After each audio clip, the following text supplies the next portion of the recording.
Hello மக்களே, இன்றைக்கி நம்ம எங்கே வந்திருக்கோம்னு பார்த்தீங்கன்னா ஸ்ரீ ராஜஸ்தானி தாபாக்கு தான் வந்திருக்கோம். பியூர் வெஜிடேரியன் ரெஸ்டாரண்ட் விசிட்டிங் இன் அண்ணா நகர், சென்னை. ஸோ நிறைய பேருக்கு இந்த ரெஸ்டாரண்ட்டை பற்றி தெரியாது. இங்கே நான் வந்தோடனே ஜீரா பானி தான் ட்ரை பண்ணியிருந்தேன். ஒன் ஆஃப் த பெஸ்ட் ட்ரிங்க்னு சொல்லலாம். ஸோ நெக்ஸ்ட்டு நாங்கள் எங்களோட டேரிஃபை திருப்பி பார்க்கும்போது ஒன்றுமே புரியலைங்க. பிகாஸ் இது பஞ்சாபி ரெஸ்டாரண்ட்டில் பஞ்சாபி நேம் இல்லாமல் தமிழ் நேமாக இருக்கும்.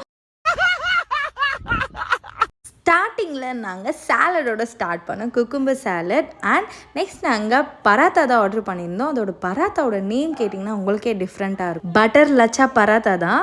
பன்னீர் மக்கானி பட்டர் மசாலா இதெல்லாம் பேர் கேட்கும் போதே டிஃப்ரெண்ட்டாக இருக்குது. அது மட்டும் இல்லாமல் ஒரு பட்டர் ரொட்டியும் நாங்கள் ஆர்டர் பண்ணியிருந்தோம். பன்னீர் பட்டர் மசாலாவில் இருக்க பன்னீர் பார்த்திங்கன்னா அவ்வளோ சாஃப்டாக அவ்வளோ ஸ்வீட்டாக இருந்தது. ஸோ சவுத் இந்தியன் டிஷ் தவிர நீங்கள் டிஃப்ரெண்ட்டாக எதாவது ட்ரை பண்ணணும்னு நினச்சிங்கன்னா கண்டிப்பாக அந்த ஹோட்டலில் விசிட் பண்ணுங்கள். நெக்ஸ்ட் நான் குலாப் ஜாமுன் தான் சாப்பிட்டேன். குலாப் ஜாமுன் சூடாக சாப்பிட்டு வாயை சுட்டுக்கிட்டு தாங்க மிச்சம். இந்த மாதிரியான டிஃப்ரெண்ட்டான கான்செப்ட் மாலு சாய்ஸஸ் மறக்காமல் ஃபாலோ பண்ணிக்கோ.